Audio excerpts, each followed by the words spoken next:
family and the community. And there's not one person, many do suicide. If a schizophrenic patient, if let them work, then the economy, in the family he can make money. Also, he can stay away from disability, which is government money. So the government does not have to pay that person.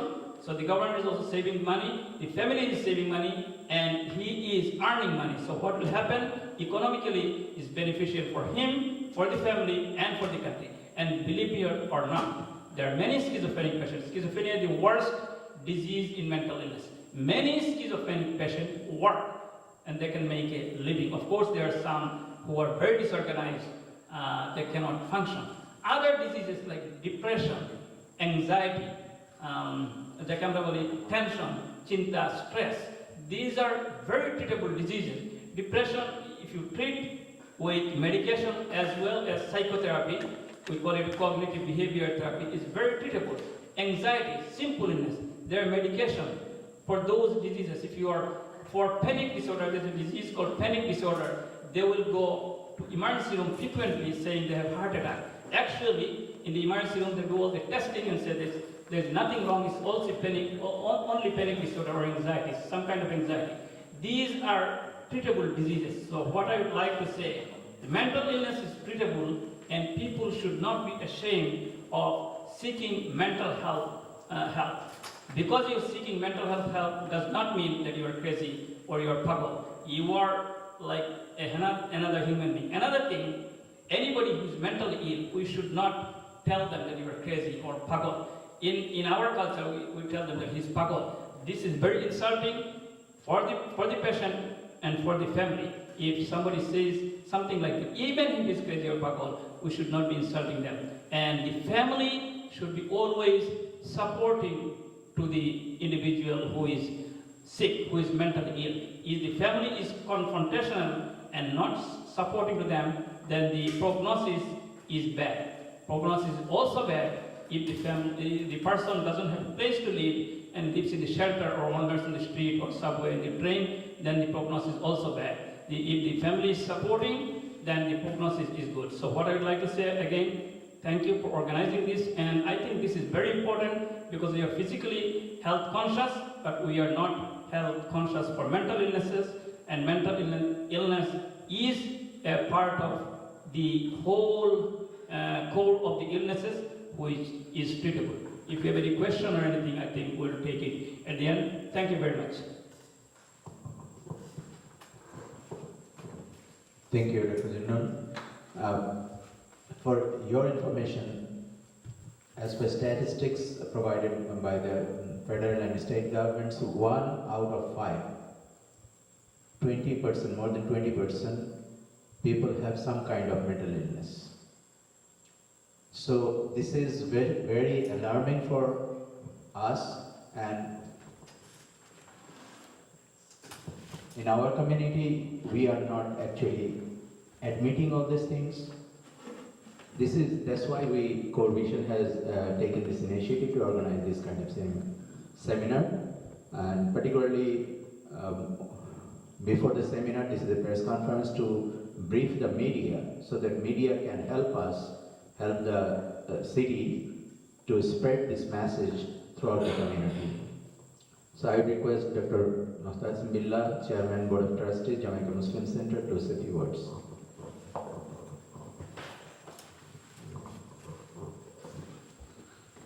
Bismillahirrahmanirrahim. Assalamu alaikum rahmatullahi barakatuh. I like to welcome you all to Jamaica Muslim Center tonight. And this is a very important issue, and our community is suffering on these diseases and on different symptoms. And I like to thank Mustafizur Rahman, who has organized these things in cooperation with the city, Sarasai.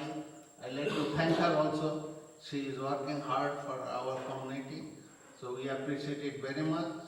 And I like to say just a couple of things, that as a general public, Dr. Junnun Chaudhary has mentioned so many things in his speech. but also as a simple human being, we see that when our family member, when our neighbor, he is not sleeping well, is also a symptom that he needs help, she needs help. So the same thing is not only men are getting sick of this disease, it's also women. Sometimes we don't recognize, we don't know what's happening in our family, in our friends, in our relatives. So you heard anything that he is not sleeping well or not doing things or talking too much, you notice so many symptoms. These are the ordinary people can recognize it easily, family member. So you take him to the doctor, take them to the doctor, get the help. If nothing is, he will come back home without medicine. Doctor will say do this and that, but at least you checked it. So don't forget to take your relatives, or if one of you has some symptom, please help them or go to a doctor, a psychiatrist or psychologist. They can help you in solving all these problems. And in this country, the help is there. We just have to take it. And the city is coming forward because they see that so many people are having all these diseases, and sometimes they are killing people. They are destructing their own selves, and they are killing themselves, or they are hurting their children. So it's so important for us that we be conscious about it, about our community, and only media can take this message to the common people, and that will help all of us. That with these few words, I'd like to thank all of them, those who are here, organized this event, and also our media people, those who are here, and they can help us a lot to save our community. Thank you very much. Assalamu alaikum wa rahmatullahi wa barakatuh.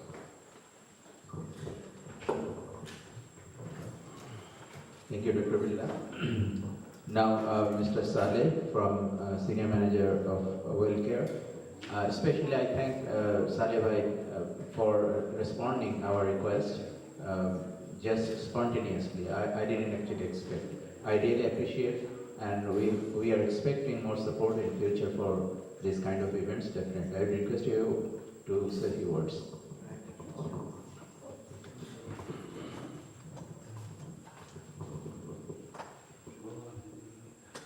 Bismillahirrahmanirrahim.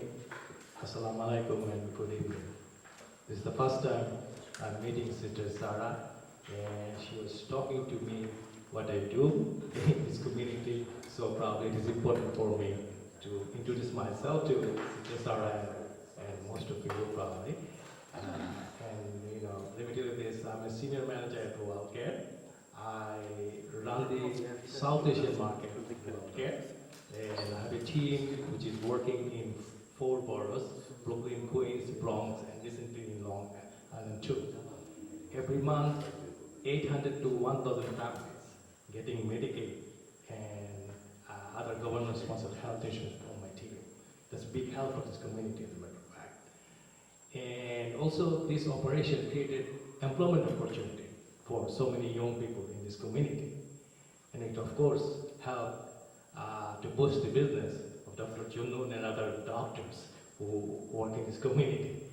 And also, every year, I sponsor so many events in this community. I bring so much money from corporate America to this community. That's what I do exactly for this community. And I'm the only senior manager, Bangladeshi American, who is working in this level. And I'm trying to empower my people to access healthcare. That's my goal. When I came to this country in the year 87, I saw my people very helpless, very helpless. And then I met a gentleman named as Jimmy Mack, which is Grace May's father. I was a student of NYU at that time. There was a seminar of all the Asian Americans at Astoria Manor. I spoke at that seminar, and Jimmy somehow got very much impressed with me. And later on, he told me, Saleh, what should we do about these people then? Let's form an organization. So I said, okay, let's do it. So we formed an organization named the Asian American Coalition of Queens, where Jimmy Mack was the chairman and I was the executive director.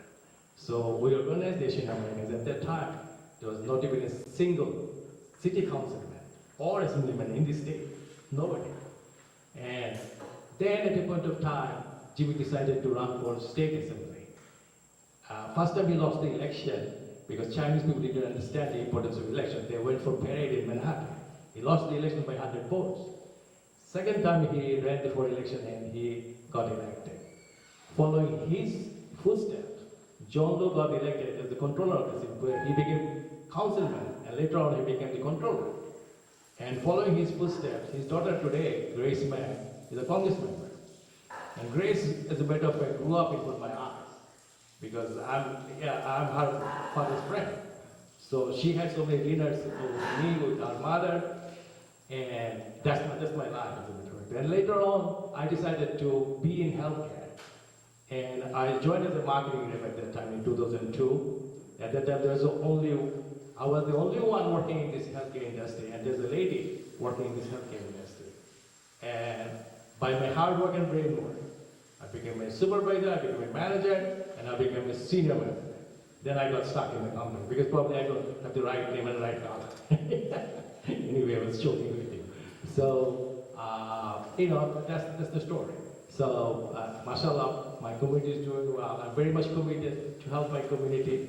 When Sister Naz reached me, people reach me for street fair, for drama, for cultural activities. I said, what? This is mental hygiene. This is totally different, And I know this is something very important. And I really, really thank the First Lady, Charlene McCain. She's doing a wonderful job for New York City. She has taken the initiative, citywide initiative for mental hygiene. And this is something very important for all of us for the city, So I really appreciate CoreVision for taking this initiative. I think this is something very important for us, and I'm very impressed with the work of CoreVision.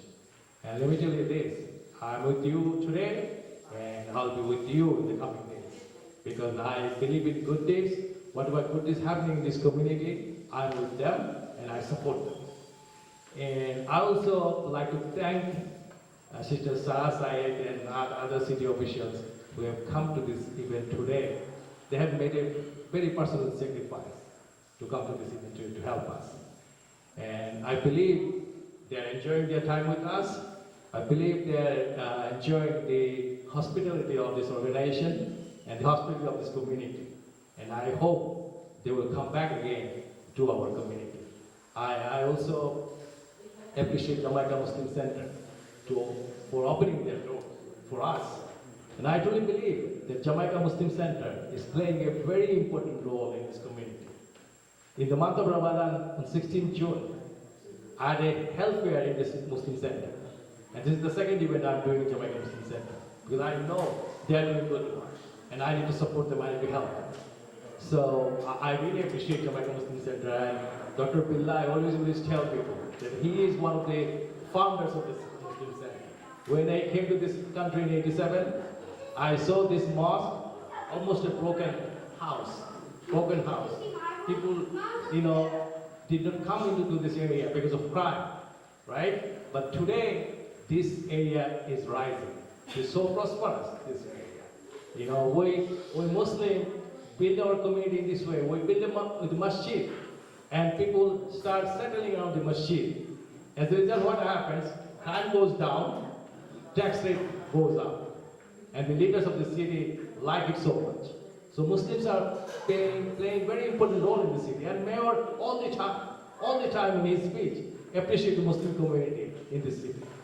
So I like to say this is a very important event. I'm very impressed with this event, and hopefully you will do more events in this community. And I also appreciate all of you for coming to this event, and I truly believe together we can empower our community, we can empower our people to have a healthier life. Thank you.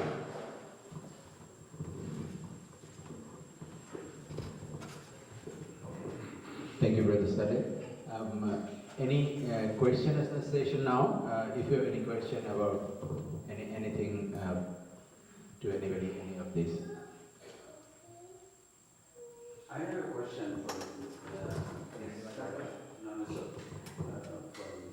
Sari.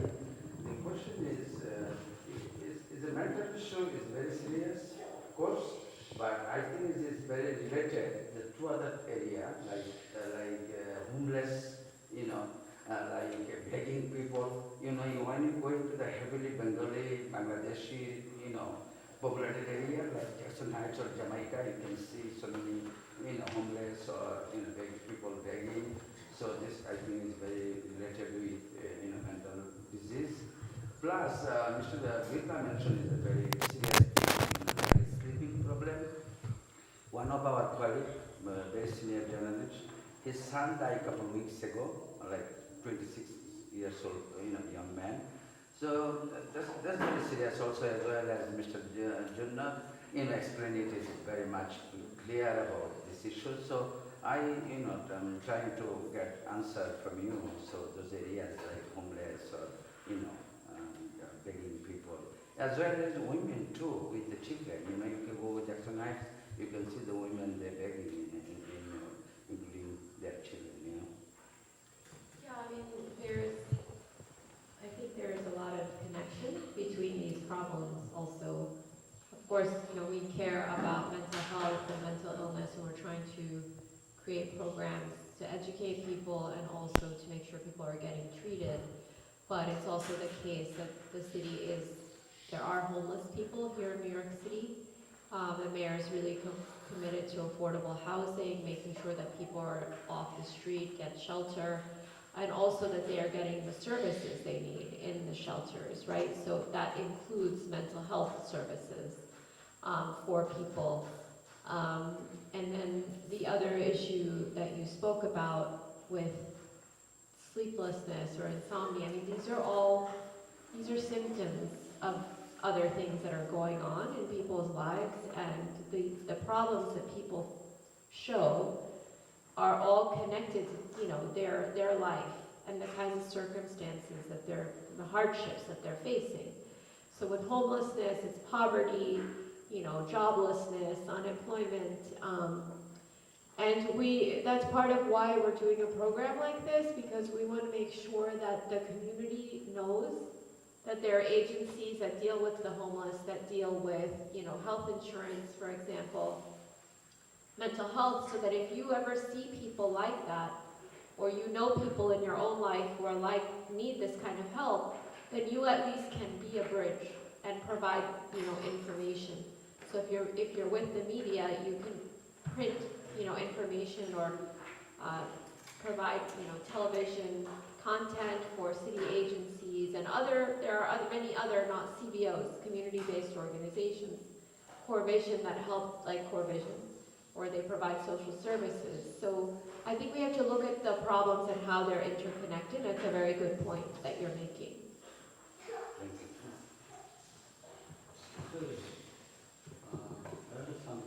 First, I want to thank CoreVision to arrange this program. But how we can know if our family, from our family, somebody seeking the mental treatment or treatment, so how we know what is the symptom of this? I think we have a detailed program, the seminar after Maghrib, Dr. Junun and other Said Mian, they will be speaking, but Dr. Junun can brief it. Thank you for your question. I think Dr. Billah has partially answered your question. And I forgot to thank all the media for coming here. I know many of them by name, like Rotunda, Mortuza, Tahir, all of the news media for coming here. I hope you cover with an emphasis on the mental health. This symptom, you will see a difference in the person. Dr. Billah mentioned sleeplessness. Yes, sleeplessness is a preliminary symptom. Most of the people get sleepless. If it's schizophrenic, bipolar, depression, most of them get sleepless. Another thing Rotunda mentioned about homelessness. Now, what comes first, the egg or the chicken? We don't know. But when the people usually they don't get homeless. They get homeless because the most of the homeless are mentally ill. Because they are mentally ill, they do not like to live with their family, or they leave their apartment and live on the street. You'll see people with a lot of bags on the street sitting who are their mental ill, schizophrenic. I have a patient who came to New York. Now he was so paranoid that he left home out of his paranoia. He took the money, whatever he had, about $300, and he left for Washington, D.C. He went there. Now he was so thirsty, so he went to a house. He was watering his grass. He went to drink water, and that guy called the police on him. He got admitted. See, he was domiciled, but because he was mentally ill, he left home out of paranoia, went to Washington, D.C. from here. Thank God, Alhamdulillah, he's my patient now, lives in this community. He owns a house in Jamaica, and he's my patient working for a pharmaceutical company, and he's doing good. So what she said, I almost forget. Mental illness is treatable.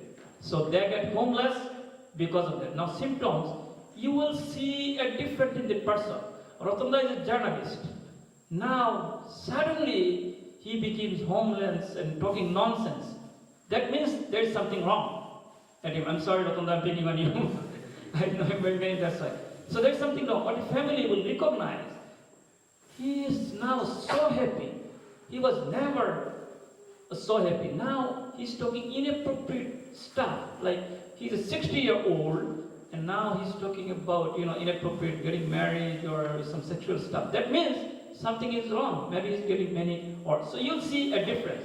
And sleeplessness is most of the times are there. So when you see a difference, should seek mental health.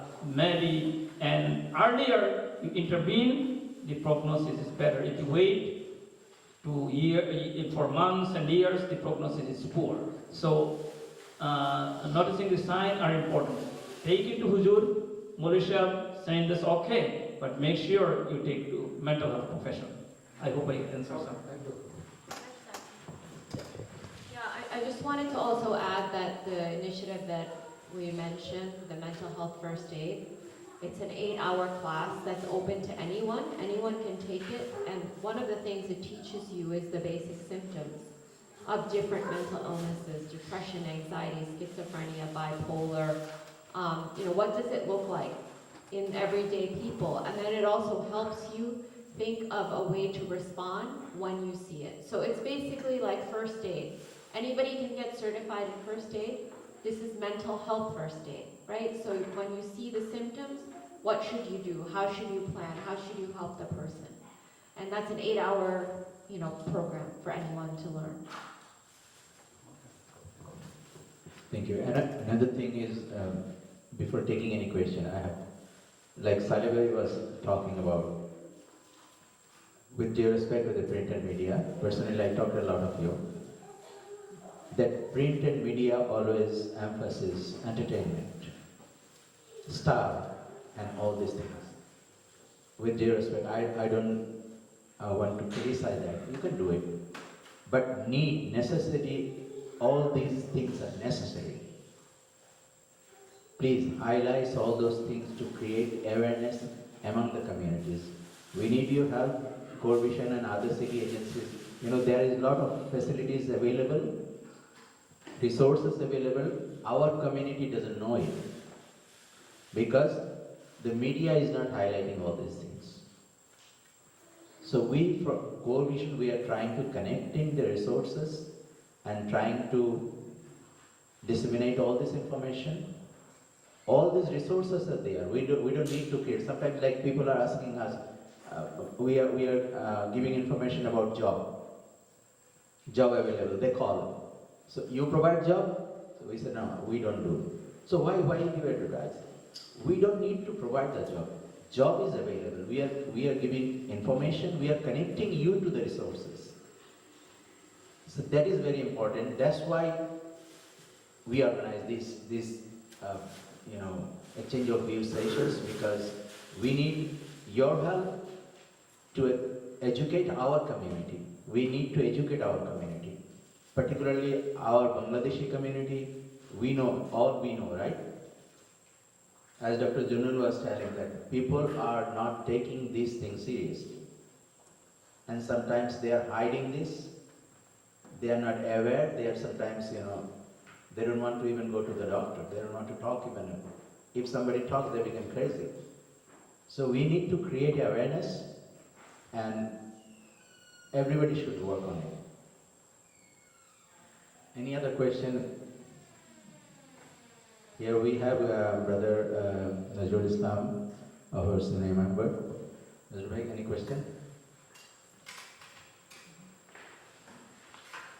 So we have a full session. Yes. There was a sister that committed suicide, and the whole community was hardened by the fear that not really viral radio. Is there anybody doing anything more like to prevent such action in future? Is there anybody, any group? I can just speak on that just a little bit. Thrive NYC has started to mandate screenings for new mothers. We now have postpartum depression screenings in all city hospitals to make sure that not only are we focusing on the child's health, but also the mother's health. And I'm not familiar with the specific example that you just shared, but we do offer resources for everyone, so which was NYC Well. So if you see someone who's dealing with depression or anything, it's important to support their like accessing long-term treatment and supporting their journey through recovery. And I think that's what we, especially with South Asian women, we don't get enough support when it comes to issues around mental health. And I think just providing that like safe space and encouraging accessing treatment and saying that recovery is possible, that's more of a general. I just want to say that, one of the reasons why we find out about these things and we're surprised is because we have a culture of silence, right? We have a culture of silence and a culture of shame and stigma. So part of what we're trying to do, the city is very committed to changing the culture on mental illness. What that means is that we all have to talk about it more. So if somebody is feeling so depressed because of the situation that they have in their life, they know that their family cares, they know their community cares, and they get help before they get to the point they feel so desperate that they have to kill themselves, right? So creating a supportive culture is something that everybody here and everybody in the community can do.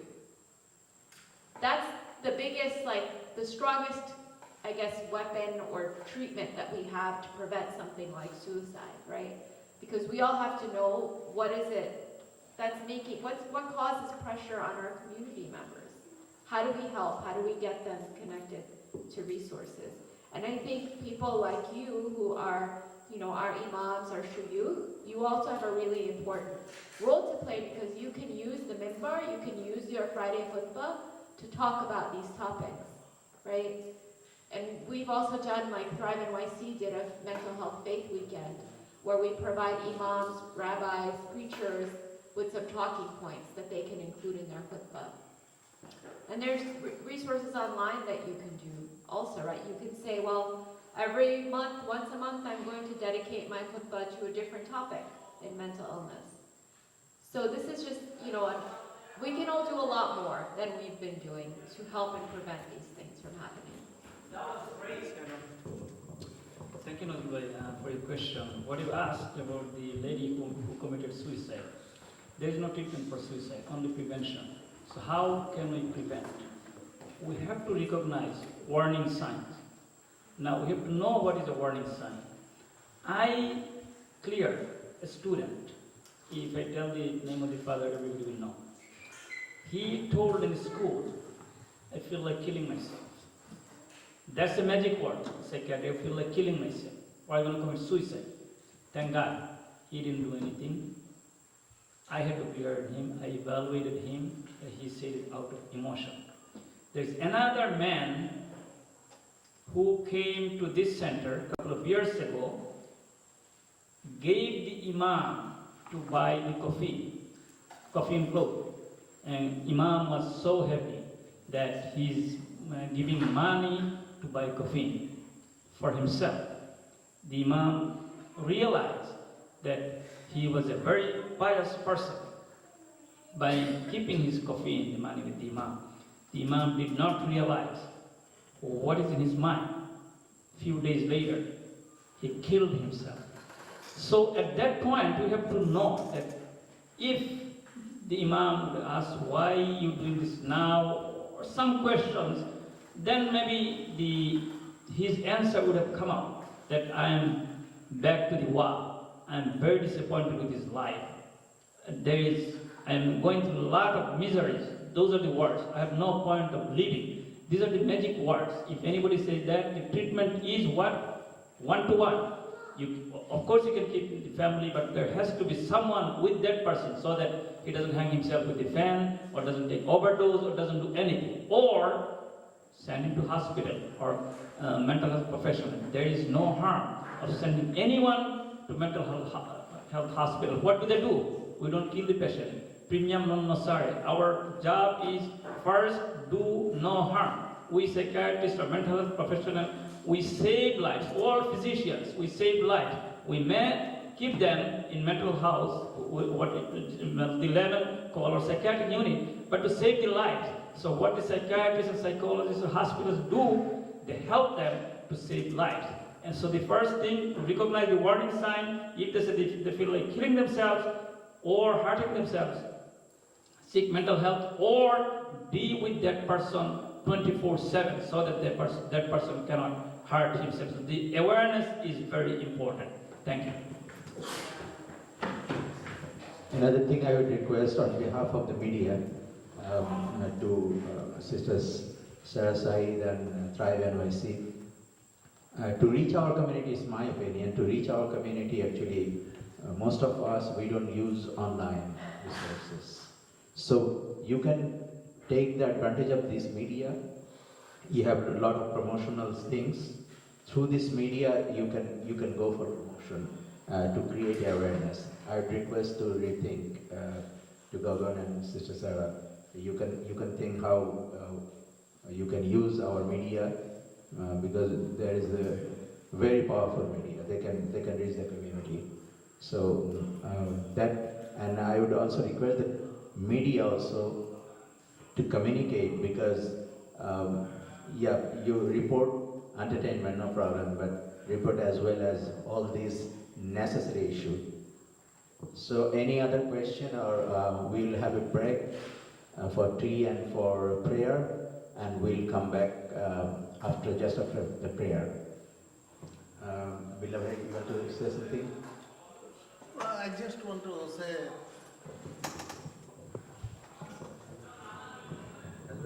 this is a very important issue that we have discussed today, and I hope that we all together work hard and take this message to our community. So every individual should know about it, and the help is there, so we should be able to give help those who need it. That's our responsibility. And you all be a part of us, it will be easy for all of us, inshallah. And that's what the city wants from us. And Sister Sarah Said is here to give this message to you, to our community. And we appreciate that they are coming with beautiful program so many times. And hope to see them soon with another issues or another problems. So thank you very much for coming tonight. I think I have said something very important at the end of my speech, that together we can empower our people to live a healthier life. It is our joint responsibility. It is the responsibility of the media. It is my responsibility to make sure that people are getting health insurance so that they can see the doctors. It is the responsibility of doctors to talk about it. And it is your responsibility to speak to your neighbors, to speak to your brother, to speak to your family members. If they have issue, take them to the doctors. So we have to work as a team in this community. We have to work as a group to help our people to have a better life, to be healthier life. And if we do that, we can achieve that mission. And I really appreciate CoreVision for taking this initiative. As I said, that I always get invitation for street fair, for drama, and other things. It was totally unique. And Sister Nas took this initiative. You know, as soon as she called me, I said, you got it. Okay, thank you. Thank you, everybody. Just we have a tea for everybody. If you come forward, please join us with tea. Thank you, Ryan.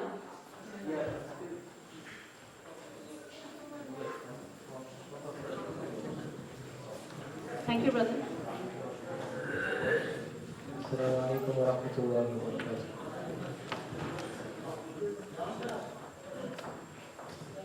أعوذ بالله من الشيطان الرجيم. بسم الله الرحمن الرحيم. ألف لام را تلك آيات الكتاب المبين. إنا أنزلناه قرآنا عربيا لعلكم تعقلون. نحن نقص عليك أحسن القصص بما أوحينا إليك هذا القرآن وإن كنت من قبله لمن الغافلين. إذ قالوا ليوسف وأخوه أحب إلى أبينا منا ونحن عصبة إذ قالوا ليوسف وأخوه أحب إلى أبينا منا ونحن عصبة إن أبانا لفي ضلال مبين. اقتلوا يوسف وألقوه في غيابة الجب يلتقطه بعض السيارة إن كنتم فاعلين. قال يا بني لا تقصص رؤياك على إخوتك فيكيدوا لك كيدا إن الشيطان للإنسان عدو مبين. صدق الله العظيم. السلام عليكم ورحمة الله وبركاته.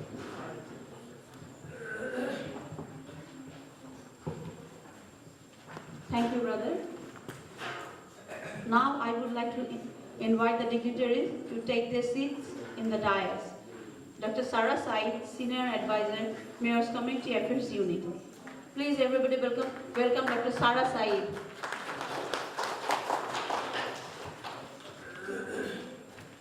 Today's speakers, Said Bhuiya from Department of Health.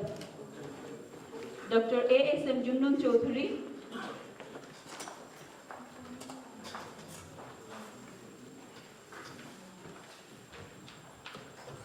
Saleh Ahmed from Welfare, President CoreVision Foundation, Muhammad Mustafizur Rahman.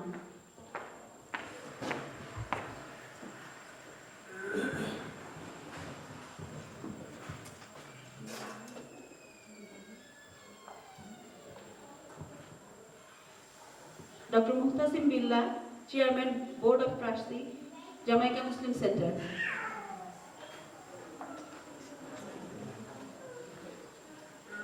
Muhammad Humayun Khan, from Jamaica Muslim Center. Please take your seat in the dais.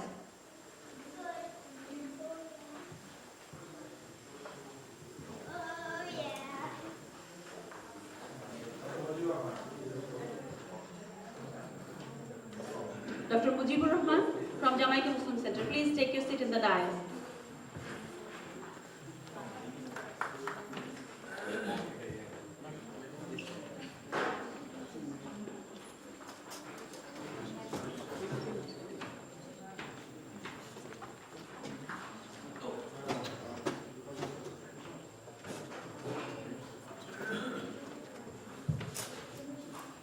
Now we will have our welcome address. I would request President CoreVision Foundation, Mohammad Mustafizur Rahman, to welcome our today's guests.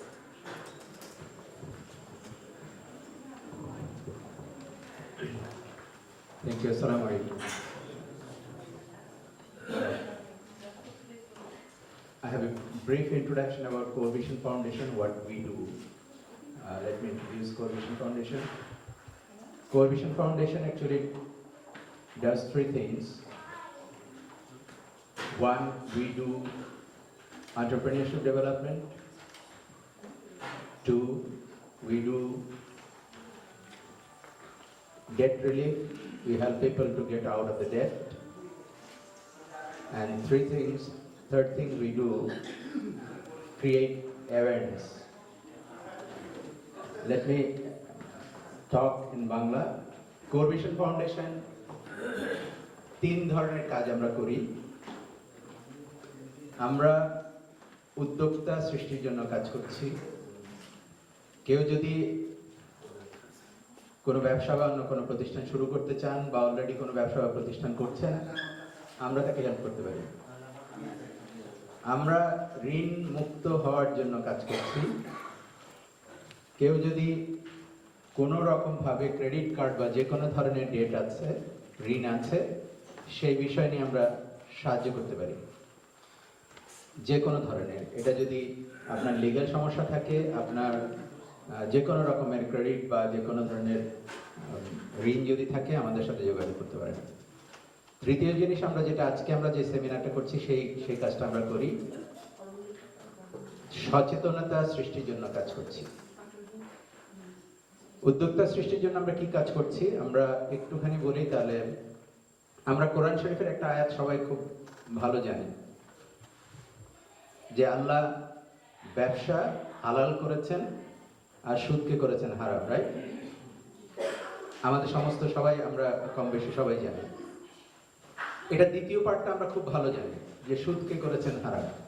আমাদের ইমাম এবং অন্য সবাই আমরা এই বিষয়ে আলহামদুলিল্লাহ সবাই সচেতন। কিন্তু এটার প্রথম পার্টটা কি? আল্লাহ ব্যবসাকে হালাল করেছে। আপনারা কেউ কখনো কারো মুখে কি শুনেছেন যে এই ব্যবসাটা আমি কিভাবে করতে পারবো? কোনো ইমাম বা কারো মুখে শুনেছেন যে আপনি আসেন ব্যবসাটা এভাবে করতে পারবেন, বা এইভাবে শুরু করলে এই সাহায্য আপনি পেতে পারেন, সুদ ছাড়াও আপনি ব্যবসা করতে পারেন? আমরা এই ব্যাপারে কেউ সচেতন না। আমাদের কোনো ইমাম বলেন না, কোনো নেতা আমাদেরকে বলেন না। CoreVision এই বিষয়টা নিয়ে কাজ করছে। CoreVision বিশ্বাস করে যে আমাদেরকে নির্দেশনা দেওয়া হয়েছে আর্থিকভাবে স্বাবলম্বী হওয়ার জন্য। আর্থিকভাবে স্বাবলম্বী হওয়ার সবচেয়ে ভালো উপায় হচ্ছে ব্যবসা করা। কেউ যদি আগ্রহী হন আমাদের সাথে যোগাযোগ করতে পারেন, আমরা সহযোগিতা করি। আজকে আপনারা এখানে কষ্ট করে এসেছেন। I am really grateful to Sister Sarah Said, Senior Advisor to Mayor de Blasio, Ms. Gogan, Dr. Junnun, Dr. Billa, Mr. Saleh, and all other people. Thank you very much for coming. I welcome you all to this seminar. Thank you very much. Thank you, Mr. Mustafizur Rahman, for a valuable speech. Now I would request Dr. Muhtasim Billah, Chairman, Board of Trustee, Jamaica Muslim Center, to say a few words about Jamaica Muslim Center. Ladies and gentlemen, please welcome Mr. Muhtasim Billah.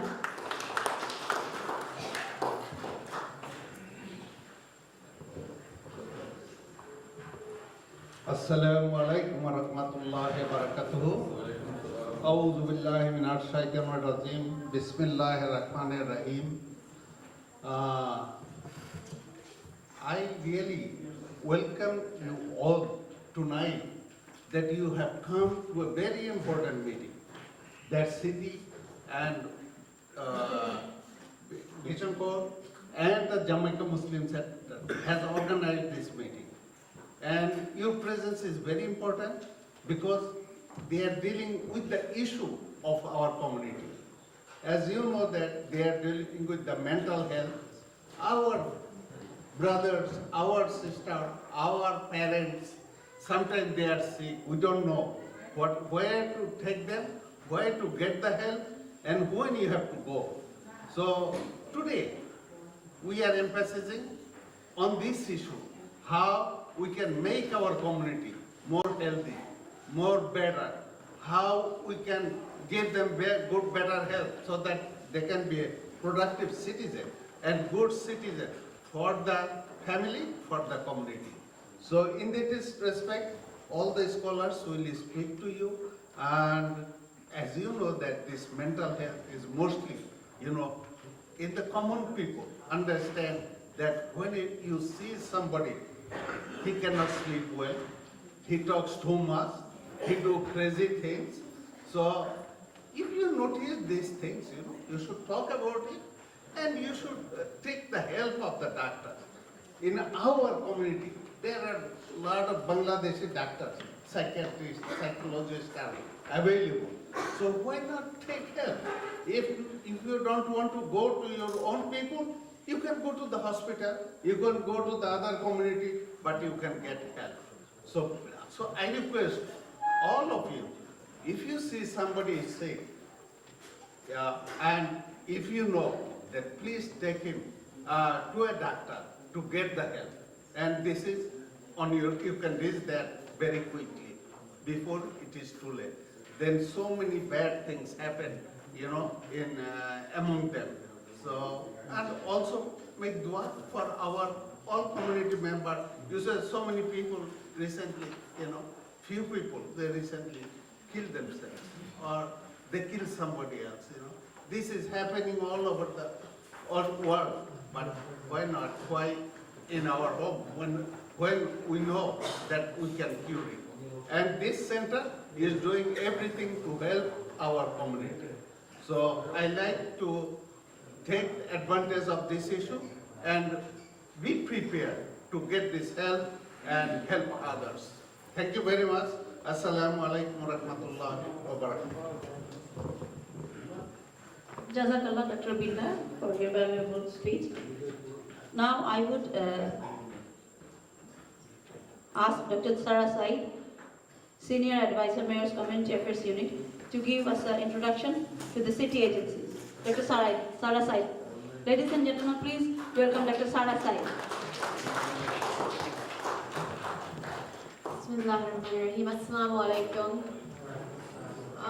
It's very nice to see you all here. I don't know if you've come to an event here before. I'm very grateful for the partnership of CoreVision and also Jamaica Muslim Center, the Mayor's Office, and other city agencies have had the privilege and honor of being here in the past. And I just want to see if you could raise your hand if you've ever come to a program like this before with the city here at Jamaica Muslim Center. Can you raise your hand? Just one person. 2, 3. Okay, well that's good. So this means that we're reaching more people and you won't be bored with what I'm going to say. So basically my job in the Community Affairs Unit of the Mayor's Office is to work with all of New York City's diverse Muslim communities. As you know, Muslim New Yorkers are very different.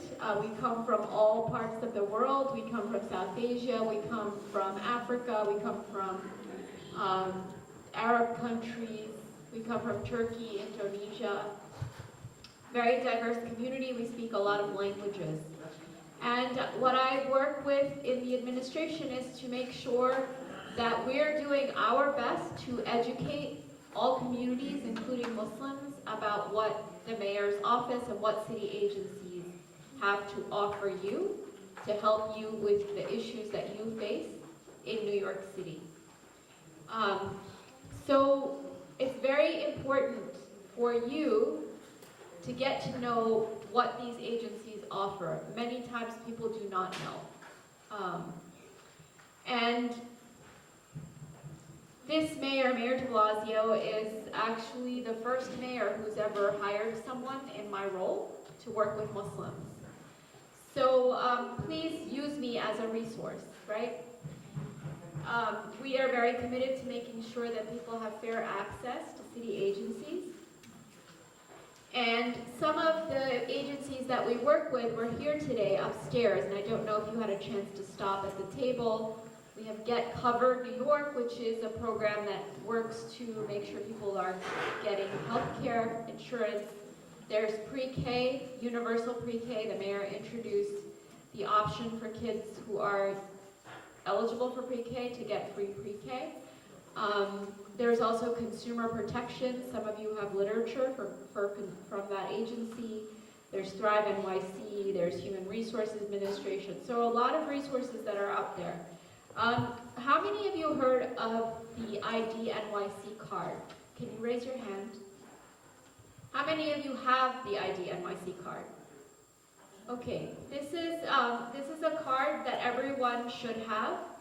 It was specifically created to help people who don't have their immigration status, but it's actually available for everybody.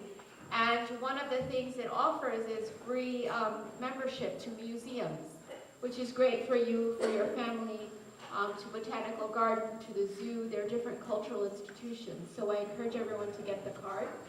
The city also provides free legal help for people who need immigration assistance.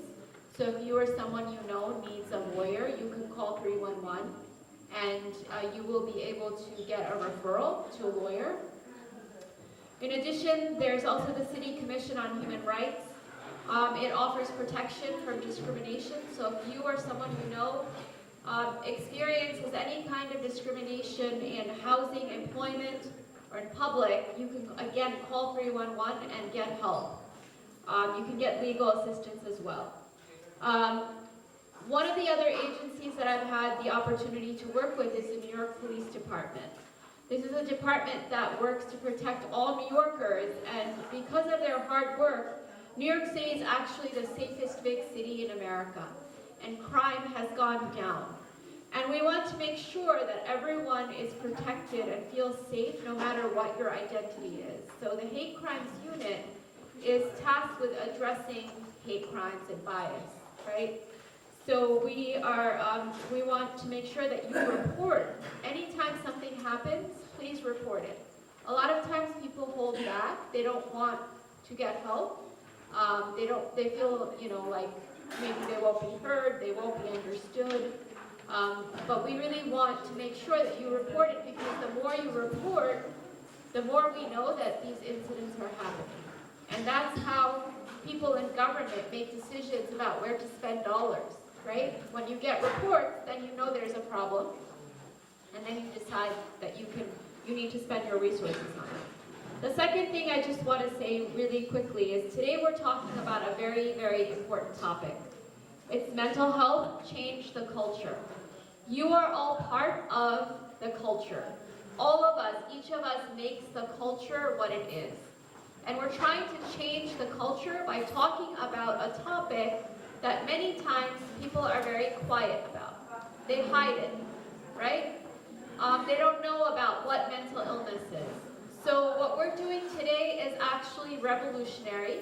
You're part of a very important step in this community for Jamaica Muslim Center to come to this program and learn about this topic. And when you go home, your responsibility is to talk to other people about what you learned here today. Because that's how we're going to change the culture. If you come here, sit here, learn something, and never talk to anyone else about it, we're not going to change the culture, right? So everyone agrees. When you go home, you're going to find one person that you're going to talk to about what you learned here today. Who is going to do that?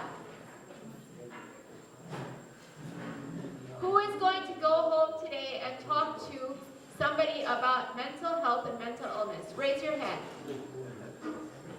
I need to see everyone's hand up. Everyone should raise their hand right now. And why is that? Why am I saying that? Because you all make the culture what it is.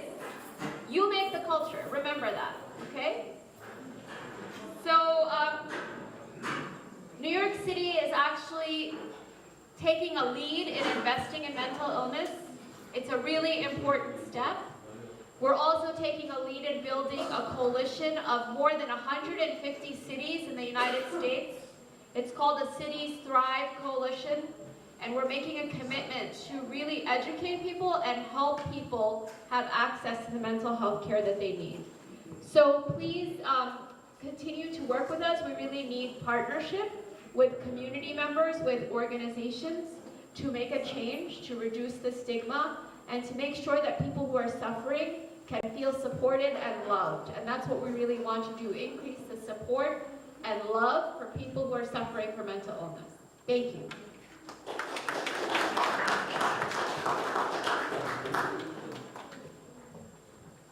Thank you, Sister Said, for your valuable speech. Now I would invite Ms. Gagan Kaur from Thrive NYC to share vision and mission of Thrive NYC. Ms. Gagan Kaur, please welcome Ms. Gagan Kaur.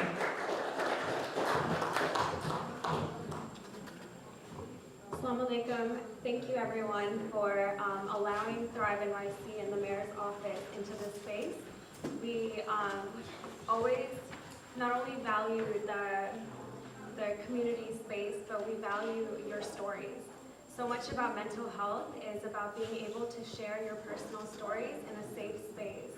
And we just want to increase the amount of conversations that we're having around mental health throughout New York City, meeting communities where they're at right now, and changing the way that we not only view mental health, but the way we interact with mental health.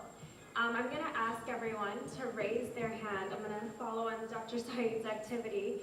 If you know someone in your life who's been personally impacted with stress, with anxiety, with depression, with any kind of mental health struggle, raise your hand if you know someone. Because I know someone. I know a lot of people. We need to be willing to admit that mental health is a normal conversation. We need to be willing to admit that stress and anxiety and depression impacts so many of our loved ones and impacts us ourselves. And when we are able to have that conversation with ourselves and with our families, with our communities, the change just continues to a higher level. We are creating coalitions with mayors across the country on how to better address mental health. But that change happens one person at a time. That change happens one masjid at a time. And I mean, obviously y'all care. There's so many folks here willing to take part in this conversation. And like Dr. Saeed said, what's important is what we do once we leave this room. What's important is how we talk to our community members, how we talk to our families about mental health once we leave this space. Thrive NYC is a very expansive program composed of 54 programs, but it's not as powerful as people power. There's nothing as powerful as people power. So what y'all do after you leave this room is way more powerful than anything that the Mayor's Office or Thrive NYC can do alone. I really encourage that you have those important conversations with your loved ones. One resource I'm gonna really, we're gonna partner with the Jamaica Muslim Center. I'm saying it right now, so I can hold folks accountable. We're gonna do a mental health first aid training where we can share just the foundational knowledge around mental health, like what are signs of depression, what are signs of mood disorders, of anxiety, right? So once we recognize those, we can connect folks to long-term care. One other resource, which a lot of y'all probably saw upstairs, was the orange pamphlet, NYC Well. I'm gonna ask you guys to repeat the number for NYC Well with me. It's 1-888 NYC Well. Now everyone say it with me. 1-888 NYC Well. One more time. 1-888 NYC Well. If you ever feel stressed out, anxious, feel free to call that number. We have Bengali translators on the other line. Call the number, ask for a Bengali translator, and then feel free to express whatever you're dealing with and know that it's confidential.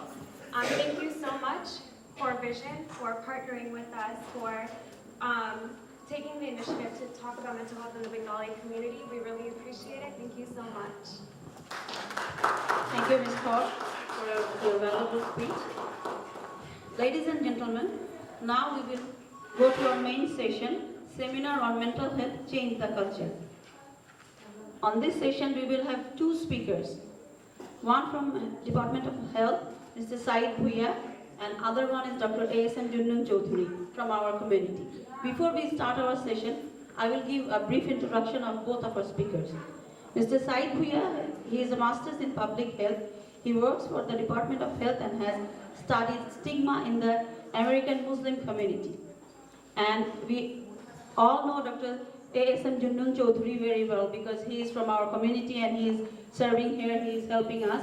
So please, everybody welcome Mr. Said Bhuiya and Dr. Junnun Chaudhary. First, I will ask Mr. Bhuiya to give his presentation. Mr. Said Bhuiya, please everybody welcome Mr. Said Bhuiya.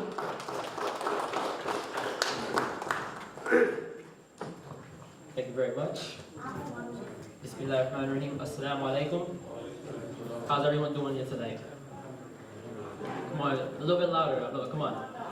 Alhamdulillah, that's awesome. Mental health, especially after what Dr. Sarah and Gagan just said, is a very important topic within this community for a variety of reasons. Number one, we don't talk about mental health like that within our own communities. When it comes to our own family members, how often do we ask somebody, hey, how are you feeling mentally? How are you doing right now? You know, we often see people and we say to them, oh, you know, did you do well in school today? Did this happen? Did you get a job yet? Are you going to become a doctor? Are you going to become an engineer? But how often do we ask people, hey, what's actually going on with you mentally? Like, how are you feeling? Like, ask yourselves, when was the last time you went up to somebody and just said, hey, is something wrong with you? Because I feel like recently you've been looking a bit down. How often have you done that? Just be honest. How many people have asked that to somebody recently? No hands? Come on. At least one person. Did you really ask? Yeah. Okay, good. Yeah. But the reality is, there's a huge stigma when it comes to having any kind of discussion when it comes to mental health challenges within our community. You know, it's only been pretty recently, I don't know if you've been following the news recently, there was a Bengali woman who, I think it was last week, who ended up taking her own life. Her husband was in a coma 2 years ago, and she didn't have the support from the community that she should have had. And if the community was aware of what she was going through, then maybe it would have prevented her suicide attempt from happening. It happened last Saturday, I think, if I'm not mistaken. It was in the Bengali newspapers. I think many people were just talking about it. We're here tonight to prevent events like that from happening. You know, there's a stigma attached to mental health challenges, you know, whether it's depression, anxiety. When we see somebody, for example, if you see a physical illness with somebody, if somebody has the flu, you go up to them and say, hey, you have the flu. You know, what can we do to take care of this? Well, you should go to the doctor, you should get some antibiotics, right?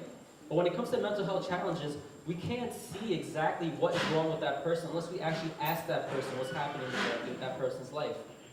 You know, it's important, it's up to us to say, hey, look, I don't know what you're going through, but I'm here for you. And I want to let you know that whatever I can do in my power to help you, whatever resources that I know of, I'll be providing you those resources for you as well. You know, it's very important because, you know, when it comes to mental health challenges, we don't see them. You know, when you look at somebody, if I'm looking at a person directly right now and I say, hey, you look like a depression right now. Does that work? It doesn't work that way. Only way you'll find out about these things is if you actually go up to that person. I can't stress this enough. If you actually go up to a person and ask them, hey, what is going on with you? What can I do to help you? What can I provide that will make you feel comfortable? I want people to understand that when it comes to mental health challenges, that the person may not open up to you right away. You know, it may take 1 attempt, 2 attempts, 3 attempts, maybe it might even take 4, 5, 6 months, you don't know. But that doesn't mean you stop talking to that person. It can be very frustrating to deal with someone who has a mental health challenge. But that doesn't mean that you just stop talking to that person and you just stop trying to figure out how you can help that person. I think it's very important that if you do know of somebody that is going through a tough time personally, that you reach out to that person and you actually say, look, I'm here for you. You know, have that compassion. You know, Islam is a religion that teaches us to be compassionate towards one another. So I think it's very important that we follow the teachings of the Prophet ﷺ, right? He told us, you know, that he told us to look after our fellow brothers and sisters, right? When it comes to, the stigma that's attached to our community, I don't know why it's there, especially considering that the Prophet ﷺ, he himself went through a famous time called the Year of Depression. Is everybody familiar with the Year of Depression? Everybody's familiar with it? So during that year, the Prophet ﷺ, he lost his wife Khadijah, right? Not only that, but Islam in itself, the growth of the religion was very stagnant. And he was going through a tough time personally, and the scholars of that time, and even now, they label that time as as the year of depression. So if the Prophet ﷺ can go through something like that, why can't we as regular human beings have the same issues as well? We're not any better than he is. So why are we over here trying to figure out I should rephrase that. Why are we here?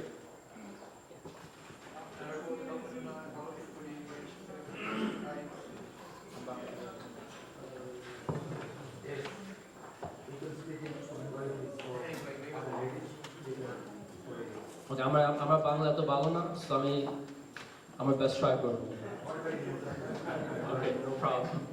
So আমি বলতেছিলাম, আমাদের নবী prophet সাল্লাল্লাহু আলাইহি ওয়াসাল্লাম উনার জীবনের মধ্যে একটা বছর ছিল, ওই বছরের মধ্যে খুবই বছর নাম হচ্ছে the year of depression.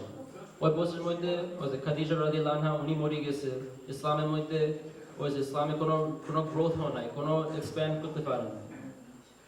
So ওই সময়ের মধ্যে উনি ওনার আঙ্কেলও মরে গেছে, ওনার অনেক ক্লোজ মানুষ মরে গেছে, and ওই সময়ের মধ্যে উনি নিজে ডিপ্রেস হয়ে গেছে।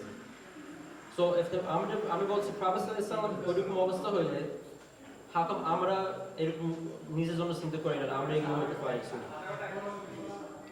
I'll jump between English and Bangla, I promise, guys. I promise. I'll translate. I have a translator, see, that's even better, right? এই ভাই খুব একটা গুরুত্বপূর্ণ কথা বলছে। আমাদের রাসূলের জীবনে এরকম ঘটনা ঘটেছিল। এই বছরে একই বছরে তিনি বিবি খাদিজাকে হারান। তিনি তো ওনার অত্যন্ত প্রিয় আঙ্কুলকে হারান সেই বছর, এবং সেই বছর ইসলাম খুব প্রসার হচ্ছে। তো তিনি অত্যন্ত দুঃখের মধ্যে জীবনযাপন করছিলেন, এবং উনি নিজেই বলেছেন যে ওনার জীবনে সবচেয়ে বড় দুঃখজনক বছর সে। তো উনি বলছেন যে কথা যে রাসূলুল্লাহর জীবনে যদি এরকম ডিপ্রেশন থেকে থাকে, আমাদের জীবনে কেন এটা থাকবে না? আমাদের জীবনে তো ডিপ্রেশন থাকতে পারে। তো সেই কথা উনি বলছেন, আপনারা তার কথা শুনুন। Thank you.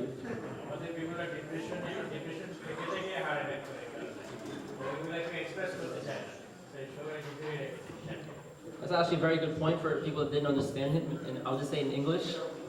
I know some people in the back didn't understand, but he said that there are some people who are so depressed, they end up suffering from physical illness like a heart attack because of their depression. So I think it's very important to note that your mental health and your physical health are both connected. You know, that's very important.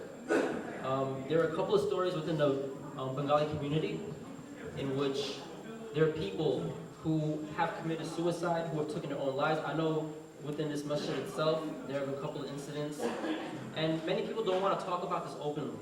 But I think it's very important that we bring this conversation to the forefront and actually talk about these things so we can prevent suicides or people attempting to hurt themselves from happening.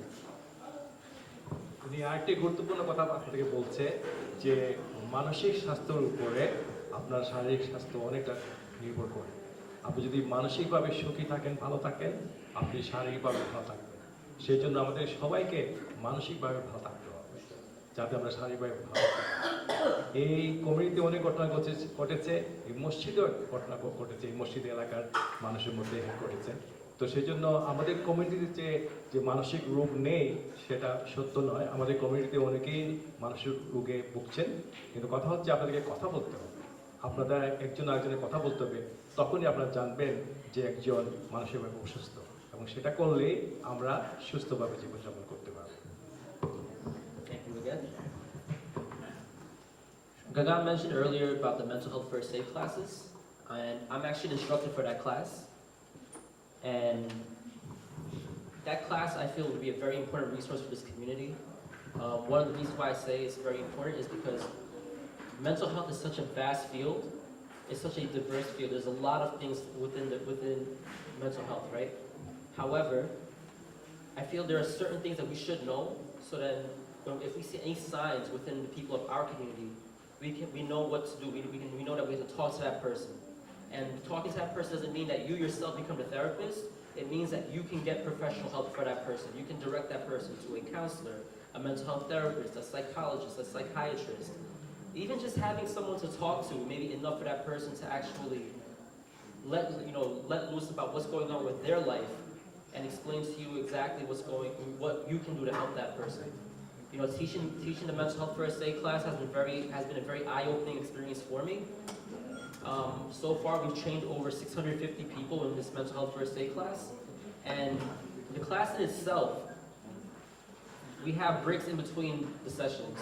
There's about a break after every hour, and for in the 10 minutes that we have the break, people come up to me and my co-instructor and they say to me, "So I'm going through this.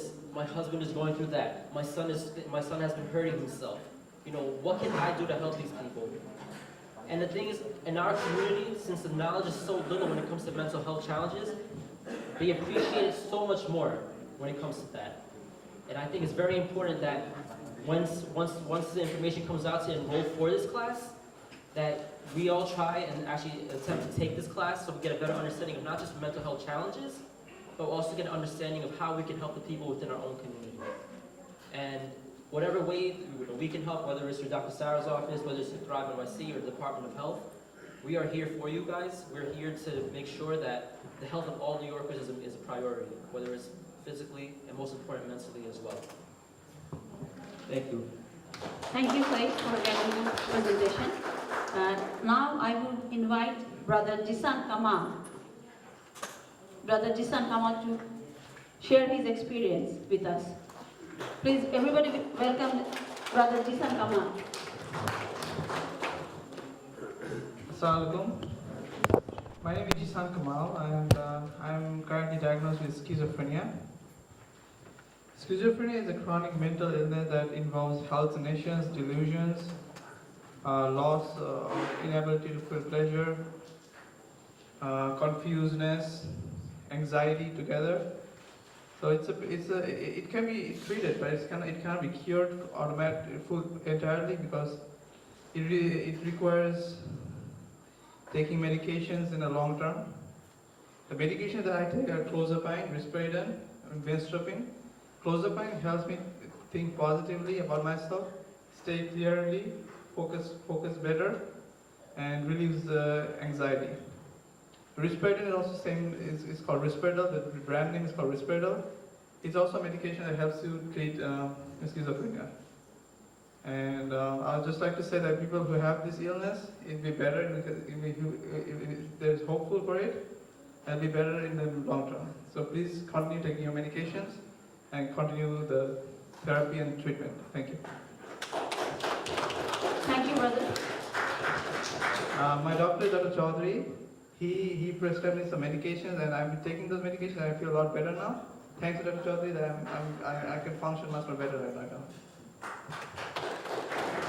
Thank you, Brother Jisan. Now I would like to welcome Dr. S.M. Junnun Chaudhary, invite Dr. Junnun Chaudhary to give his presentation. Ladies and gentlemen, please welcome Dr. Junnun Chaudhary. In this discussion, I would like to request Dr. Junnun Chaudhary to speak in Bengali sometimes, because I like him very, very much. And Thank you. I'm for him, and that's why I'm present. Please speak in Bengali. Thank you, inshallah. I'll try to fulfill your request. Thank you very much. بسم الله الرحمن الرحيم نحمده ونصلي على رسوله الكريم رب اشرح لي صدري ويسر لي أمري واحلل عقدة من لساني يفقه قولي صدق الله العظيم. I welcome all of you here in this very important seminar organized by CoreVision, Mayor's Community Affairs Unit, Thrive New York City, Jamaica Muslim Center, CoreVision Foundation. I thank Brother Mustafizur Rahman from the bottom of my heart. I think this was one of the first seminars on mental illness. I was involved with Jamaica Muslim Center before, and we had health fair, but purely there was no mental health fair or seminar. So I think this is the first one, right, Dr. Mujib? Yes, it is. Thank you. I also thank Dr. Sarah Saeed to come here. She is very much integrated in our community from the mayor's office, our beloved sister Sarah Saeed, and of course Ms. Kaur. Let me start with a joke. I'm a psychiatrist. There was a Sardarji. So he was walking through the street in the winter. So in the winter we wear gloves in one hand or two hands. In both hands we wear glasses. We wear gloves. So he was walking in the winter with gloves in one hand. So somebody asked him, Sardarji, what happened? Why you have gloves in one hand and not in the other? So he responded, don't you know the weather here? The weather says on one day, on one side there will be cold, and on the other side there will be hot.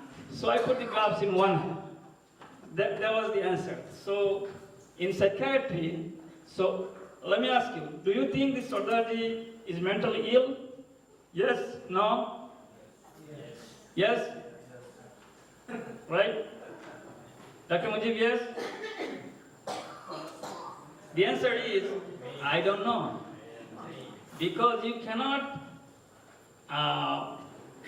characterize somebody or diagnose somebody mentally ill by just one sentence or two sentences or one character. He or she needs to be evaluated to be diagnosed mentally ill. Having said that, let me ask Dr. Sarah Said, let me request her one thing. Our imams are very much involved with our community. Wherever you go, mentally ill, they first go to the imam. Particularly people of our culture. They go to the imam first. Or they go to the peer, sheikh, whoever. They don't go to doctors first. Neither they will go to internists like Dr. Mujib. They will go to imam first. So New York City is rich in mental health services. So I know they're arranging counseling. If Dr. Sarah can invite all the imams to a mental health counseling to get some basic idea about mental illness, the imams will be educated, and on the other hand, they can educate our community. So our community will be benefited. So I put this request on you. Please keep in mind. I hope you can do that. So my session will be a little interactive. You can stop me. I also thank Jisan Kamal to come forward to say a few words. This is very encouraging. What you say, because mentally ill people do not want to come out from the closet. So you came out. Thank you. This is very encouraging. So mental illness, Manashik group. So,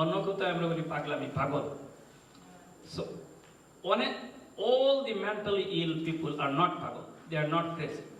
There are some, those who are very sick, they might be pagal, but this is a very stigmatized word for them, and this is very derogatory if we call somebody pagal. Those who are mentally ill, or those who are a member in the family with mental illness, they do not want to admit, and they usually do not want to go to doctors. তারা প্রথমেই আগে আমি বলেছি পীর সাহেব ইমাম সাহেবের কাছে যায় এবং ইমাম সাহেব বলবেন ওকে তো জেনে ধরেছি অতএব ওকে জিন তাড়াও. Let me give an example first in my own life. Two examples basically. My next door neighbor in Bangladesh was schizophrenic. We used to call her Pagli Fufu. Because she is Pagal, and we call her Fufu. She used to come to our house and, do those works, bashon tashon clean korto, amra khawata. So what happened? Her brother treated her with burning red pepper in her nose, telling her, asking her, demanding her, tell me, would you go? Would you go? Meaning, she's asking the jinn who he thinks has influenced her, would the jinn leave? Would you leave? Until she said, yes, I'll leave. And she was putting burning red pepper in her nose. I was a little child at that time. We enjoyed receiving because our next door we ran there, running around. So this was the treatment. The second treatment, what I saw, my father was the imam here in this center, Jamaica Muslim Center. Maulana Sarawar Ali Chaudhry, many of you know him. So he was a school teacher back home. My Taltobon was a very pretty lady, very pretty girl. She was in 10th, class 10. Onek Sundari. Hothat kore tar some problem I guess. So Amar Abba, my father does not know how to get rid of the jinns. So he hired a guy who is Molabi in our neighborhood, who jinner chikitsa kore, who gets rid of the jinns. So he came, closed the door in the house for 2 days, and he treated her. My father and that Molabi was inside the room with the patient. We were like sitting in the other rooms. So he was treating her to get rid of the jinn, which is devil. So she was treated. So she got rid of the jinn. She is now in London, United Kingdom, and she has a neurological problem, and she is there, disabled, on wheelchair, still alive. So what I'm trying to say, in those two cases, it was not jinn. She had a neurological illness, my Taltobun, and she's still sick, on wheelchair, disabled, can't talk. I think she has Lou Gehrig's disease. The other one was schizophrenic, the other one died. So this is the primary treatment of the Maulvis, the Tara Jinn Tara. Anyway, many people, even my patients argue with them. I have a young guy who is a BMCC. So he comes to me, he said, Doctor, don't you believe in jinn? The jinns are everywhere, it influenced me. He did black magic, this, that. And they will say, yes, in Quran, jinn is there. Allah mentioned, وَمَا خَلَقْتُ الْجِنَّ وَالْإِنسَ إِلَّا لِيَعْبُدُونَ. Allah has created jinn and insan to worship none but me. It's there. But what is the evidence that jinn will come you, jinn will influence you and not him or not her? What's the evidence? There is no scientific evidence that jinn or devil will affect you. These are mental illnesses, and our Maulvis or Maulvi Shah, or uneducated or little educated people, they think is affected by jinn or black magic or something. Whatever it is, if the Maulvi or Maulvi Shah thinks he's affected by jinn, let him get treated. That's fine. We have no problem with that. But make sure you come seek professional help. I have a patient here I'm treating, who she thinks, I'm giving some practical. He gave the statistics, I think, Mr. Boya. So I'm giving the practical examples. She is from Silat. So she said, the way she get affected, উনি হিন্দু বাড়ি কিনেছিলেন, হিন্দু বাড়িতে গিয়েছিলেন, এই জন্য হিন্দু বাড়িতে ওনাকে চিনে অত ভূতে ধরেছিলেন। Then she was treated by Fultolir Sah. Those who are from Silat, you know Fultolir Sah. Anybody from Silat, Fultolir Sah chinen? I think many people know Fultolir Sah. He's a big saint, big guy. So he treated her, whatever, maybe blowing in the water, and she drank the water, and she said she became okay. She was okay for a few years. Now she's under my treatment, and she's schizophrenic.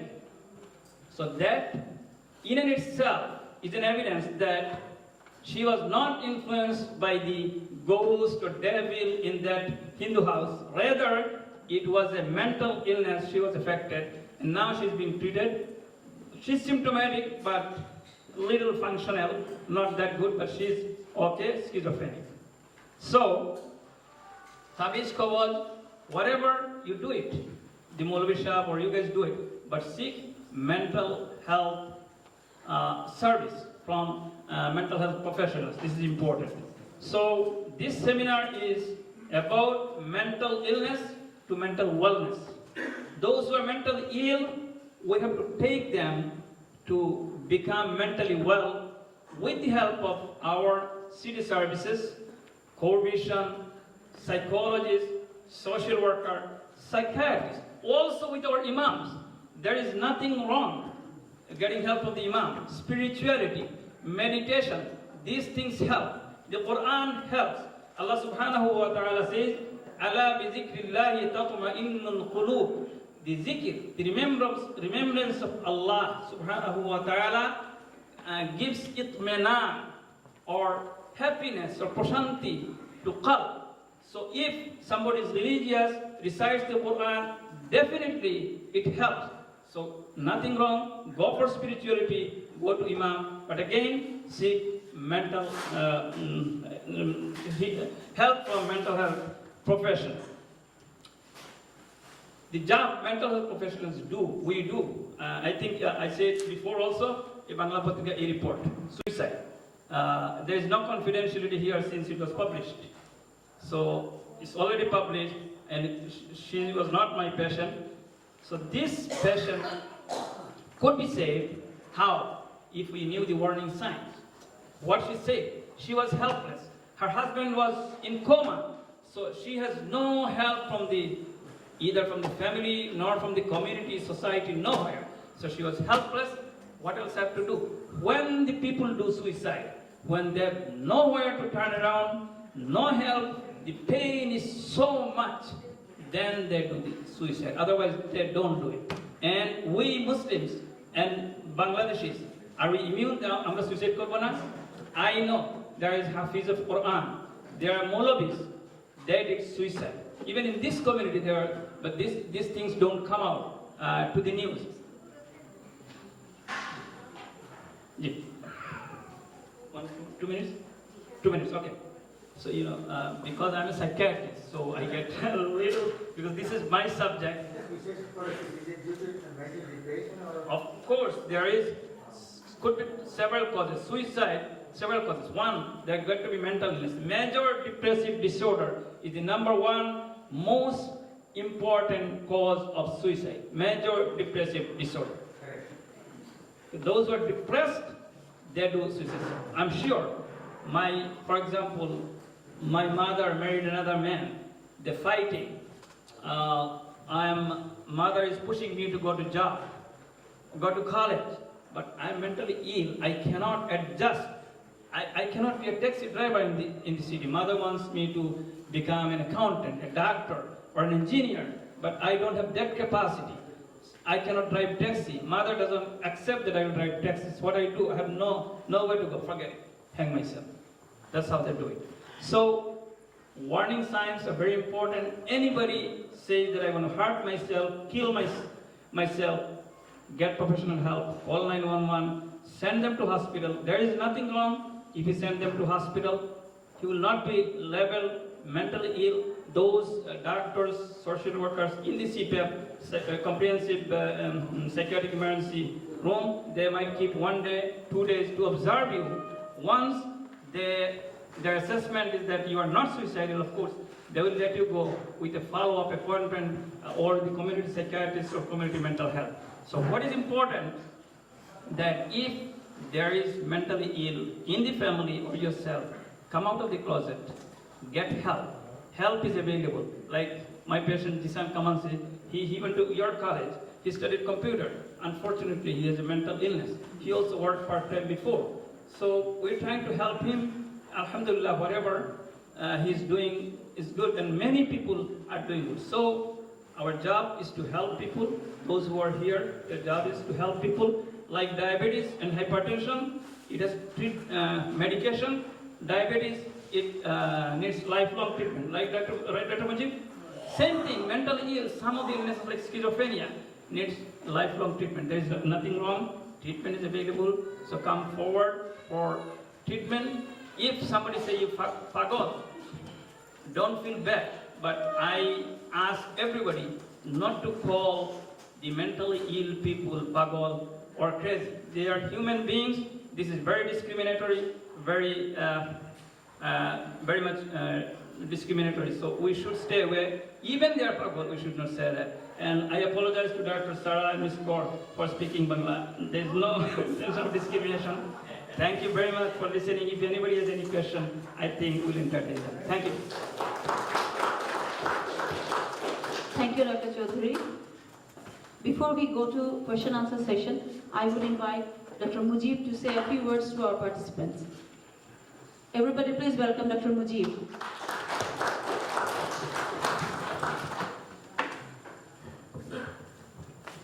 Assalamu alaikum wa rahmatullahi wa barakatuh. My dear brothers and sisters, on behalf of GMC, EC and BUT, I thank and welcome you all for joining us tonight in a very special program on mental health. And I thank our city officials, Sister Sarah Said, Brother Mia and Ms. Kaur for coming here to organize this program. Also, CoreVision has done a wonderful job. And I agree with Brother Dr. Junan Chaudhary. This is the first, seminar for mental health at GMC. আমাদের জিএমসিতে অতীতে স্বাস্থ্য বিষয়ে বিভিন্ন seminar হয়েছে, কিন্তু মানসিক ব্যাধির উপর এটাই প্রথম প্রোগ্রাম। তো আপনারা আশা করি এই প্রোগ্রাম থেকে উপকৃত হয়েছেন। তো mental health is a very important issue for our community now. এটা আমরা দেখেছি আমাদের একজন ইয়ং হাফেজ গত বছর সে আত্মহত্যা করেছে। তো this is a tip on the iceberg. So we have to create awareness and we have to be very careful about that. সমস্যা হচ্ছে কি আসলে এটা এডুকেশন না থাকার কারণে and because of not taking proper care, যখন এই বাচ্চাগুলো মারা যায় বা একজন মানুষ আত্মহননের পথ বেছে নেয়, তখন দুঃখজনকভাবে এটা আমি বলছি not for a negative connotation.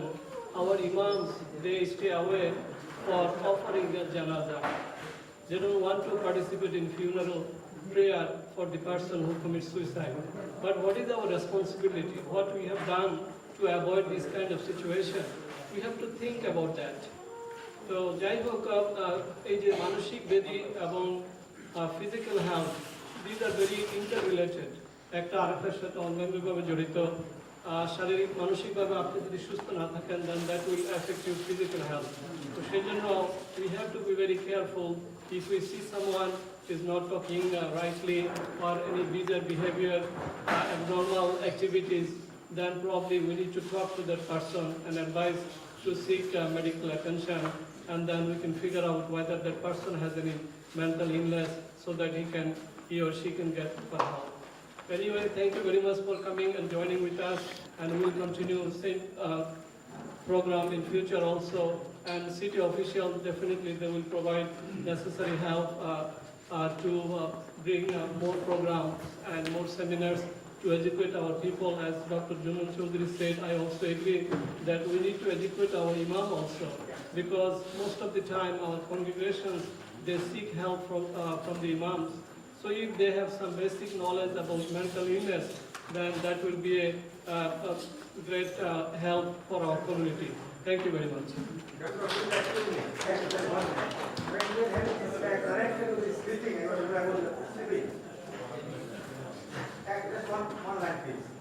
Mental health. If someone is not mentally, sound, that can affect his sleep also, and entire physical health will be affected. আর যদি যাদের মানসিক অসুস্থতা থাকে, মনে করেন একজনের ডায়াবেটিস আছে, হাই ব্লাড প্রেশার আছে, if that person is not mentally sound and he does not have rational thinking and his thought process is impaired, তখন সে তার ওষুধ খাবে না। ওষুধ না খেলে ডায়াবেটিস, সুগারের মাত্রা বেড়ে যাবে, ব্লাড প্রেশার বেড়ে যাবে, এবং ব্লাড প্রেশার বেড়ে গেলে সেখান থেকে তার হার্ট অ্যাটাক হতে পারে, ব্রেনে স্ট্রোক হতে পারে। সো আর তারপরে যদি মানসিক অসুস্থতা থাকে, দেন আপনার স্লিপের প্যাটার্ন নষ্ট হয়ে যাবে, এবং এর মধ্যে যে স্কিজো অ্যাফেক্টিভ বাইপোলার ডিসঅর্ডার যেটা আছে, তারা সারাত্র অনেক সময় দিনের রাতের পর রাত তারা ঘুমায় না, তাদের ঘুমের প্রয়োজন হয় না তারা মনে করে। তো এটা ঘুমের যে বিঘ্নতা, এটা মানসিক বলে বা মানসিক ব্যাধিরও একটা লক্ষণ। Thank you. Thank you, Dr. Mujib. Now we will have the question and answer session. আমাদের প্রশ্নোত্তর পর্ব। আপনারা প্রশ্ন করবেন, বাংলায় করেন। মিস্টার সাইদ, ডক্টর জুন্নুন, দুজনের যাকেই করতে চান নামটা বলে প্রশ্নটা করেন। নিজের নাম এবং যাকে করছেন তার নামটা বলে প্রশ্নটা করেন, ঠিক আছে? ওনারা উত্তর দেবেন। Thank you.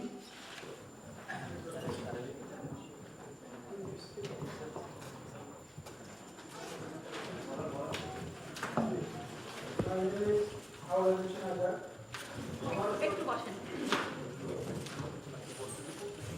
আপনি বলেন। আপনি কোঅর্ডিনেট করেন স্পেশাল। কি বলছেন আপনি? আমার নাম আরবিশ নাজার। আমি জানতে চাচ্ছি যে আমরা অনেক কিছু শুনলাম মেন্টাল হেলথের যে মানে ডিপ্রেশন সম্বন্ধে এটা প্রতিকার কি সহজভাবে ডাক্তারের কাছে তো যাবো, কিন্তু তার পূর্বে সাধারণত আমাদের কি করণীয় এবং আমরা যারা বুড়ারা আছি, সিনিয়র যারা আছি, তাদেরই বেশি ডিপ্রেশন হয়। অনবরত ঝুমি, আমরা নানান সমস্যা আসা জড়িত, ফাইন্যান্স, ছেলেপেলের অত্যাচার, থাকার অবস্থা, নানান রকম যে ডিপ্রেশন হয়, এইটার সাধারণভাবে আমাদের প্রতিকার কি ডাক্তারের কাছে আমরা যাবো। আগে আমাদের সাধারণ প্রতিকারটা আমাদের জানান, এটা আমরা কি করতে পারি। Mr. Sara, let me explain to you what he's saying. He's a senior citizen of Bangladesh community, and he's telling that so many senior citizens of Bangladesh community are depressed for different reasons. They are here, they are being tortured in different ways, they do not have so much hope, and he's asking that before even going to the doctor, how they can get rid of depression. So this is an important issue. I came to the there's a senior citizen center.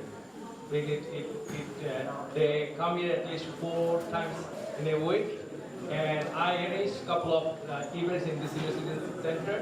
I truly believe that our seniors are very helpless, because the son for the mother and father to this country, but after bringing them, the husband, wife, both of them are very busy in life. They cannot take care of their parents, and as a result, they suffer from depression. So they really need help from your agency. Can you please address this issue? How New York City can help our seniors? So Thrive NYC has 2 programs. We're putting in a lot of mental health specialists in senior centers. India Home is an amazing community-based organization who opened up a senior center specifically for Bengali seniors. And they host a lot of socialization activities for seniors, because the problem is social isolation and how that impacts mental health and causes folks to become depressed, right? So there are a lot of activities that happen in senior centers. We can share that list with the Jamaica Muslim Center so that you know exactly where those activities are. And we also have the friendly visiting program. So if you know seniors who are homebound and you think they would benefit from having a volunteer come into their home and just have normal conversation and just interact on a weekly basis, we can help arrange that as well.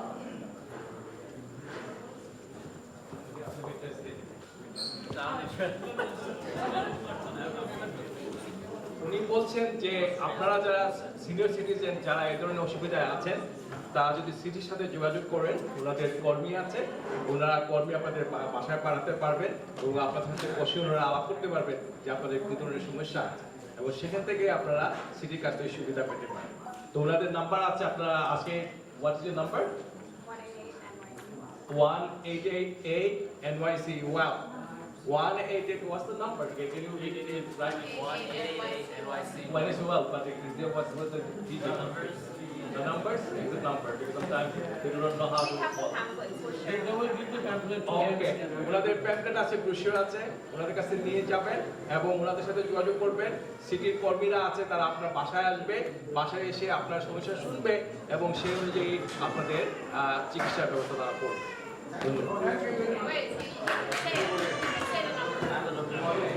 ওকে, ওনার কাছে নাম্বারটা আছে, নাম্বারটা লিখে রাখেন আপনারা। নাম্বারটা আছে, নাম্বারটা বলছে। Thank you, sir. Okay, the phone number is 1-888-692-9355. Again, 1-888-692-9355.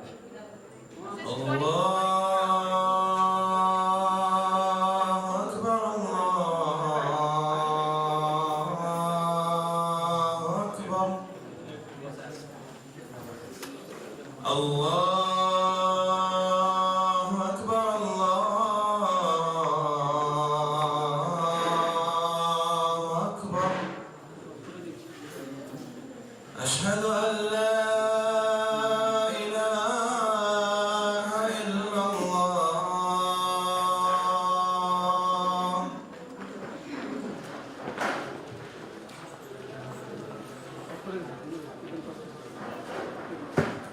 ওকে, আপনার প্রশ্ন খুবই সুন্দর এবং গুরুত্বপূর্ণ। আপনি ঠিকই বলেছেন, ডাক্তারের কাছে পরে যাবেন, আগে কি করবেন?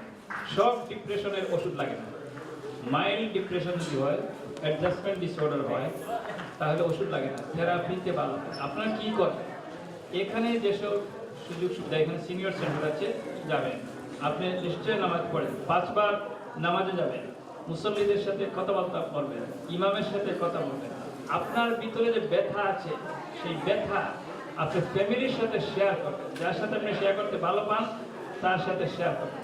গ্রুপ থেরাপি বলে অনেক জায়গায়, এখানে সিনিয়র সেন্টার আছে, নিশ্চয়ই তারা গ্রুপ করে। গ্রুপ করলে এই ডিপ্রেশনটা কীভাবে কাটে, সবাই একজন আরেকজনের সাথে ডিসকাস করে, তার দুঃখটা কিভাবে কেটেছে, তার ঘুমটা কিভাবে ভালো হয়েছে, তার ব্যথাটা কিভাবে দূরীভূত হয়েছে।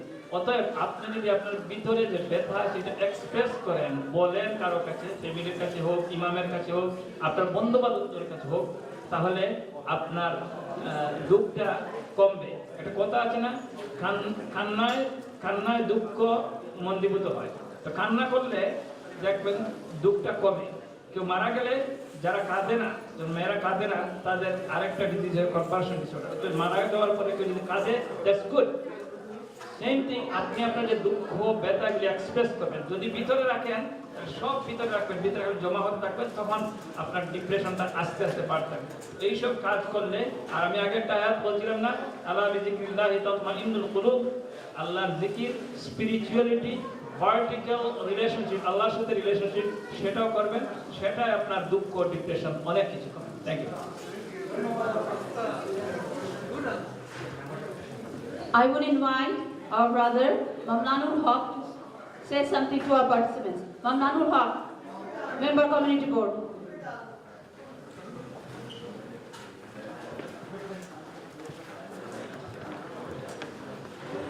Assalamu alaikum. Thank you so much. Actually, I was invited here to speak, and very unfortunately, I was sitting down there. I never called here to speak. Okay, I always speak in English when I go any places to talk. But right now, I understand people need to understand why the mental health. I mean, we should have প্রশ্ন আছে ওনাদের কাছে, ওনারা কিন্তু সলিউশনে চলে গেছেন সবাই। It's good program. আমি পাবলিক হেলথে কাজ করি, আমি কমিউনিটি লিডার, আমি কমিউনিটি করে সার্ভ করি অনেকদিন ধরে। আমি অনেক all the way south Brooklyn থেকে আসছি। এই আমাদের কমিউনিটিতে big problem, health problem, last of different way. আমি last 10 years MY school of মেডিসিনে চাকরি করি। আমাদের অনেকগুলো প্রজেক্ট আছে যেটা বাঙালিদের নিয়ে কাজ করি। 10 বছর ডায়াবেটিসের উপরে একটা টিচ করেছি আমি আমাদের কমিউনিটিতে। এই মসজিদে আমাদের একটা প্রোগ্রাম আছে, মানডে মর্নিং আমি এখানে আসবো 10 o'clock। আমাদের ইন্ডিয়া হোমে আমাদের প্রোগ্রাম আছে, আমরা করাচ্ছি। মেন্টাল হেলথের উপরে আমি ট্রেনিং করাবো, আমার এখানে কথা বলার কথা ছিল।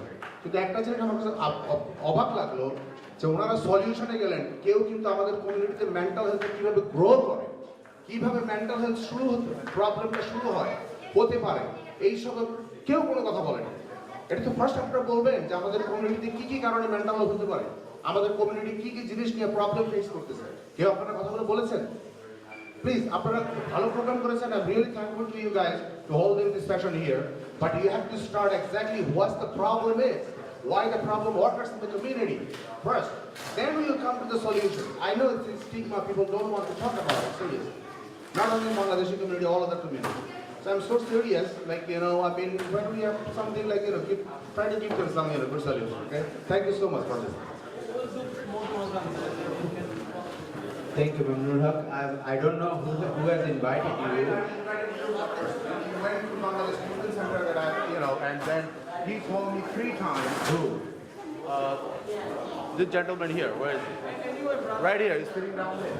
He called me 3 times, you know, to invite me to talk. So I understand, if I couldn't talk, it's okay. No, it's okay, because he started like, you know, I have problem. Why the problem?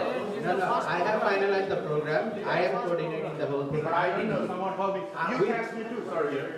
We are inviting everybody to come to join.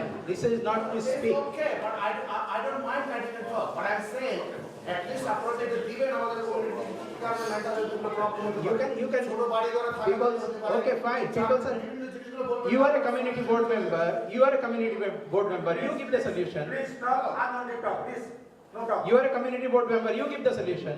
Community board member, Brother, this is the first program. I understand, I know. Okay, I have a question. Listen, আপনার প্রশ্নটা শুনেন, আপনার it's a legitimate question.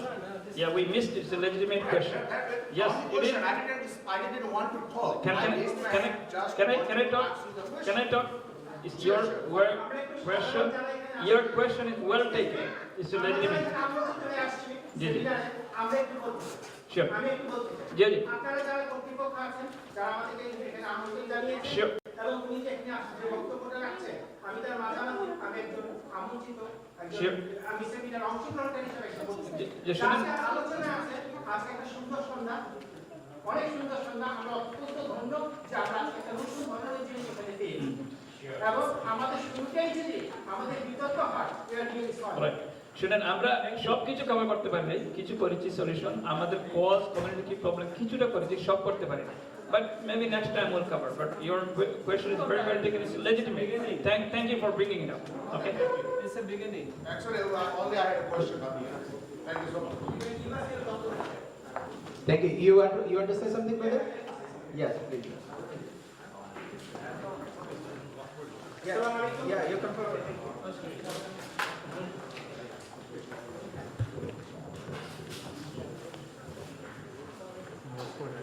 আসসালামু আলাইকুম।